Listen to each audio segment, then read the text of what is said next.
Bismillahirrahmanirrahim. Assalamualaikum warahmatullahi wabarakatuh.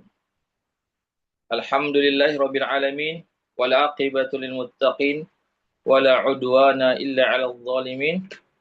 Wassalatu wassalamu ala rasulil amin wa ala alihi wa sahbihi wa sallim wa ba'd. Ikhwatal Islam rahimakumullah, para peserta kajian fikih yang dirahmati Allah. Kembali kita senantiasa memuji Allah Subhanahu wa taala dan bersyukur kepadanya atas segala limpahan rahmat dan hidayahnya, sehingga pada malam hari ini kita dapat bersua kembali di ruang Zoom dalam kajian fikih. Salawat dan salam senantiasa tercurahkan kepada junjungan kita Nabiullah Muhammad sallallahu alaihi wasallam beserta keluarga dan para sahabatnya, para pengikutnya yang tetap setia berpegang teguh kepada sunnah-sunnah beliau dan para sahabatnya hingga hari kiamat kelak. Amin ya rabbal alamin. Ikhwatal Islam rahimakumullah, insyaallah kita melanjutkan kajian fikih dari kitab Al-Mulakhas Al-Fiqhi yang ditulis oleh Dr. Shalih Al-Fauzan hafizahullah taala. Sekarang kita sampai pada masih melanjutkan pembahasan tentang sholat berjamaah. Kita lanjutkan. Ya, disebutkan dalam kitab ini tentang hukum orang yang meninggalkan sholat berjamaah. Ya, sholat wajib berjamaah. Ya. Jadi orang yang meninggalkan sholat wajib berjamaah di masjid, apabila dia sholat sendirian, tidak berjamaah di masjid, maka ada dua keadaan. Keadaan yang pertama, yaitu dia tidak melaksanakan sholat berjamaah di masjid karena ada uzurnya, karena ada sebabnya yang dibenarkan dalam syariat seperti sakit, atau dia takut misalnya takut karena ada binatang buas di situ, atau di situ banyak para penjahat misalnya, ya, maka ini dinamakan memiliki uzur. Ya, artinya diperbolehkan dia tidak berjamaah karena ada uzur yang diperbolehkan dalam syariat. Maka baginya mendapatkan pahala sama dengan dia berjamaah di masjid pahalanya. Ya, meskipun dia sholat sendirian di rumahnya, tetapi tetap dituliskan baginya pahala sholat berjamaah. Kenapa? Karena kebiasaannya dia sholat berjamaah, cuma karena ada uzur, karena sakit misalnya, sehingga dia tidak bisa berjamaah di masjid. Hal ini berdasarkan hadis Rasulullah Shallallahu Alaihi Wasallam yang bunyinya, "Idza maridul abdu aw safara kutiba lahu makana ya'malu sahihan muqima." Ini hadis sahih yang diriwayatkan oleh Imam Bukhari. Ya, apabila seorang hamba, ya, atau seorang muslim sakit atau dia melakukan perjalanan, maka dituliskan baginya apa yang dia pernah kerjakan dalam keadaan sehat dan dalam keadaan dia tidak safar. Ya, artinya dalam hadis ini menunjukkan bahwasanya jika seorang itu sakit atau dia safar, maka dia tetap mendapatkan pahala sholat berjamaah. Ya, kenapa? Karena selama ini, ya, atau kebiasaannya dia adalah sholat berjamaah di masjid, ya, jika dia tidak sakit atau jika tidak dalam keadaan safar. Tapi karena dia sakit atau safar, maka pahala berjamaah tetap dia dapatkan meskipun dia sholatnya sendirian. Ini ikhwatul Islam, azakumullah. Kemudian itu karena tadi karena berkat niatnya tadi itu, ya, karena niatnya ingin berjamaah, tapi karena faktor sakit atau karena sedang safar, maka Allah membalas niat yang baik itu. Yang kedua, keadaan yang kedua, seseorang yang meninggalkan sholat berjamaah wajib di masjid itu tanpa ada uzur yang dibenarkan, tidak ada uzur yang dibenarkan, maka jika dia sholat sendirian di rumahnya, maka sholatnya sah, ya, sah secara hukumnya menurut jumhur ulama, tetapi dia tidak mendapatkan pahala yang sangat besar di sisi Allah Subhanahu wa taala. Kenapa? Karena sholat berjamaah itu karena kata Nabi lebih utama dibandingkan sholat sendirian di rumahnya, yaitu dengan kelebihan 27 derajat. Ya. Begitu juga dia tidak mendapatkan pahala langkah-langkah yang dia langkahkan ke masjid. Jadi ada juga hadis Nabi yang menunjukkan tentang keutamaan melangkahkan kaki ke masjid, karena setiap langkah itu diangkat kita punya derajat dan dihapuskan dosa kita oleh Allah Subhanahu wa taala. Ya, jadi orang yang sholat sendirian di rumah tanpa ada uzur yang dibenarkan, maka dia tidak mendapatkan pahala dari langkah-langkahnya datang ke masjid itu. Ini. Bahkan di samping dia tidak mendapatkan pahala yang begitu besar, dia berdosa ya. Disebutkan dalam kitab ini dia berdosa meskipun sah sholatnya, meskipun dia tidak perlu mengulangi sholatnya, tetapi dia dianggap berdosa. Kenapa? Karena dia meninggalkan perkara yang wajib, itu sholat berjamaah wajib di masjid tanpa uzur yang dibenarkan, maka dia telah melakukan satu kemungkaran, ya, kemungkaran. Maka ini wajib diingkari, ya, harus diberikan pelajaran dari para pemimpin ya yang ada di sebuah negeri. Kaum muslimin berkewajiban untuk mengingkari orang-orang ya, atau memberikan pelajaran ya kepada orang-orang yang meninggalkan sholat berjamaah tanpa adanya sebab yang dibenarkan dalam syariat, sampai dia mau kembali lagi ke jalan yang lurus, yaitu apa? Mau melaksanakan sholat berjamaah di masjid. Kemudian yang berikutnya, tempat pelaksanaan sholat berjamaah adalah di masjid-masjid. Untuk apa? Tujuannya adalah untuk menampakkan syiar-syiar Islam. Ya, jadi sholat berjamaah ini adalah salah satu syiar Islam yang harus ditampakkan, yang harus diperlihatkan. Ya, jadi jangan kita malu untuk melaksanakan sholat berjamaah. Ya, justru kita bangga ya, karena sholat berjamaah itu salah satu syiar dari syiar-syiar Islam yang harus ditampakkan, tidak boleh disembunyikan. Namanya syiar ya, syiar itu ya, betul ya, kita bukan pria, tapi untuk menampakkan syiar Islam, bahwasanya sholat berjamaah ini harus ditampakkan agar Islam ini betul-betul jaya, Islam ini betul-betul kokoh, saling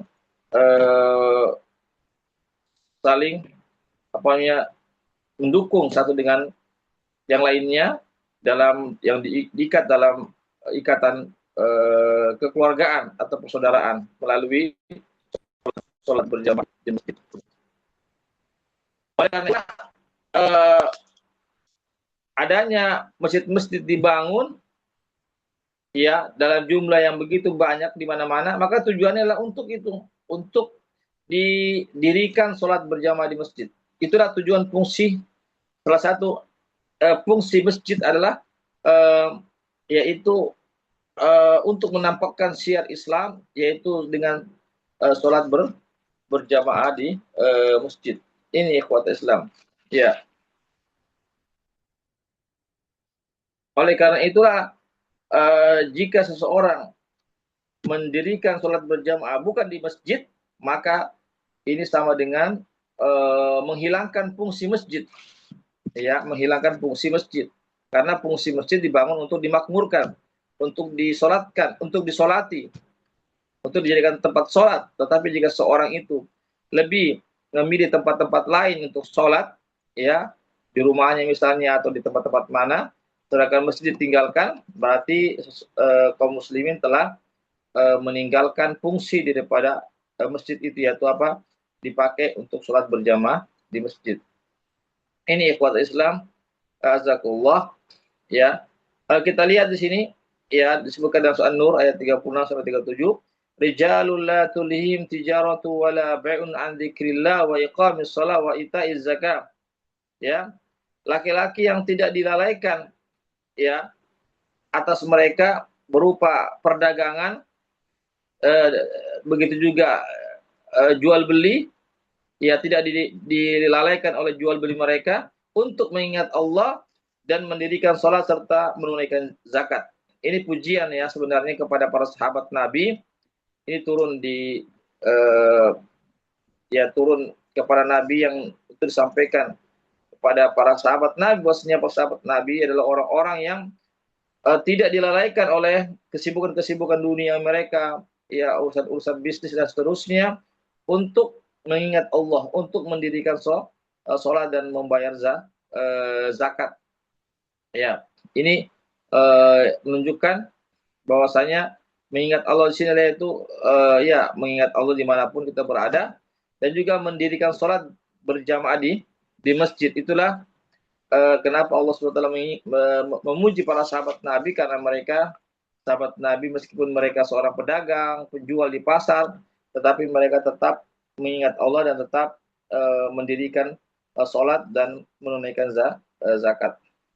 Ini ikhwat Islam, azakullah. Begitu juga dalam firman Allah Subhanahu wa taala surat Taubah ayat 18, innama ya'muru masajidallahi man amana billahi wal yawmil akhir wa aqamas shalah.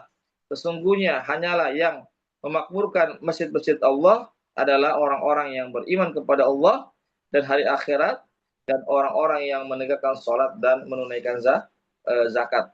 Ini ikhwatul Islam, azakullah, tentang ciri-ciri orang-orang yang dikatakan memakmurkan masjid Allah, yaitu ada 4, yang beriman kepada Allah, beriman kepada hari akhirat, yaitu mendirikan salat dan menunaikan zakat. Maka mereka ini adalah orang-orang yang diharapkan dari Allah menjadi orang-orang yang mendapatkan petunjuk di sisi Allah Subhanahu wa ta'ala. Ini ikhwatul Islam, azakullah. Jadi ayat ini juga berisi ya, sesungguhnya hanyalah yang memakmurkan masjid-masjid Allah adalah orang yang beriman kepada Allah dan hari akhirat, dan seterusnya. Ini ayat memberikan isyarat ya bahwasanya Allah Subhanahu wa taala mencela orang-orang yang tidak melaksanakan sholat berjamaah di masjid.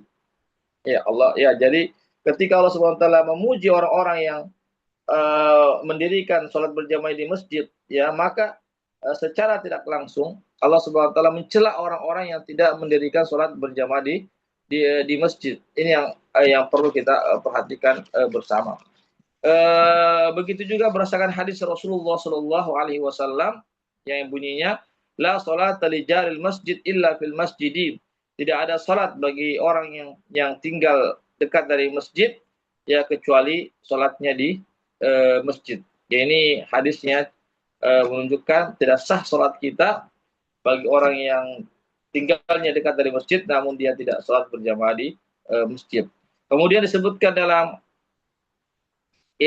hadis Rasulullah Shallallahu Alaihi Wasallam, wajarul masjidi man asma'ahul munadi. Ya, ini hadis sahih yang diriwayatkan oleh Imam Al-Baihaqi dengan sanad yang sahih. Nabi bersabda bahwasanya masjid, ya, atau tetangga masjid adalah orang yang mendengar suara azan. Ya, jadi dikatakan tetangga masjid adalah orang yang mendengarkan suara azan. Ya, kalau dia mendengarkan suara azan, maka dia berkewajiban untuk melaksanakan sholat berjamaah di masjid. Kemudian perkataan Ibnu Qayyim rahimahullah taala, beliau mengatakan, man ta'ammala sunnah haqqa ta'ammul. Barang siapa yang benar-benar memperhatikan sunnah sebaik-baiknya, ya, tabayyana lahu anna fi'laha fil masjidi fardun 'alal a'yan, ya, illa li'arid yajuzu ma'ahu tarkul jamaah. Ya, ini menunjukkan bahwasanya mengerjakan sholat berjamaah di masjid adalah diwajibkan bagi individu setiap muslim yang sudah balik, yang laki-laki. Iya. Ini ikhwat Islam, kecuali jika ada uzur yang dibenarkan yang membolehkan untuk meninggalkan sholat berjamaah di masjid. Iya. Ini ikhwat Islam azakullah yang harus kita pahami bersama. Kemudian Allah Subhanahu wa taala memberikan ancaman kepada siapa saja yang tidak memakmurkan masjid dan juga menghalangi orang untuk mendirikan sholat, maka Allah SWT memberikan ancaman hukuman bagi orang yang tidak memakmurkan masjid dan juga melarang orang-orang untuk memakmurkan masjid. Maka itu mendapatkan ancaman dari Allah Subhanahu wa taala sebagaimana firman Allah dalam Al-Baqarah ayat 114, "Wa man adlamu mimman mana'a masajidallah." Siapakah orang yang lebih zalim daripada orang yang melarang masjid-masjid Allah untuk disebut namanya, wasa'at fi kharabiha, dan orang yang berusaha keras untuk menghancurkan masjid-masjid Allah Subhanahu wa taala. Ini ayat sangat jelas sekali bahwasanya tidak ada perbuatan yang zalim yang lebih besar daripada kezaliman daripada kezaliman dari orang-orang yang melarang orang-orang untuk beribadah di masjid-masjid Allah Subhanahu wa taala. Ini ikhwatul Islam yang harus kita pahami bersama. Kemudian mendirikan sholat berjamaah di masjid, di luar masjid, maka sama dengan menghilangkan fungsi masjid atau menjadikan fungsi masjid hanyalah sedikit bagi orang-orang yang melaksanakan sholat. Iya. Sehingga apa yang terjadi? Sehingga seseorang pun menganggap remeh sholat berjamaah di masjid. Ya, dan sehingga sholat berjamaah itu tidak lagi dia agungkan seagung-agungnya. Ya, dianggap hal-hal yang perkara yang biasa saja. Ini ikhwat Islam, azakumullah. Ya. Akan tetapi apabila ada hajat untuk atau kebutuhan untuk mendirikan sholat berjamaah di luar masjid, ya, seperti para pegawai itu yang mana kalau mereka keluar dari masjid, keluar dari tempat mereka bekerja lalu datang ke masjid, ya, lalu dia tidak melaksanakan sholat berjamaah lalu dia melaksanakan sholat berjamaah di masjid, dikhawatirkan orangnya itu akan berlambat-lambat untuk kembali ke dalam masjid. Ini yang dikhawatirkan, maka ketika itu diperbolehkan untuk sholat di tempat-tempat mereka, tempat-tempat kerja mereka, pegawai misalnya di sebuah instansi dan seterusnya. Itu diperbolehkan saja selama tadi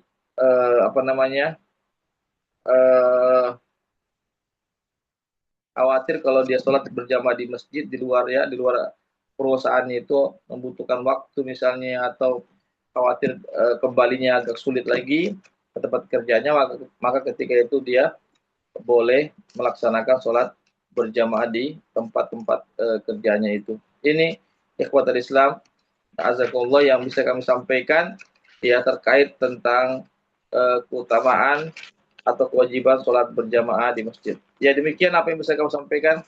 Sebelum saya tutup, silakan dipersilakan. Silakan dipertanyakan. Kalau ada bertanya tentang sholat berjamaah, dipersilakan. Baik, kalau tidak ada, mudah-mudahan dipahami semua apa yang bisa kami sampaikan. Semoga kita bisa amalkan dalam kehidupan kita sehari-hari. Barakallahu fikum. Kami akhiri dengan baca doa penutup majelis. Subhanakallahumma wa bihamdik, asyhadu an la ilaha illa anta, astaghfiruka wa atubu ilaik. Wassalamualaikum warahmatullahi wabarakatuh.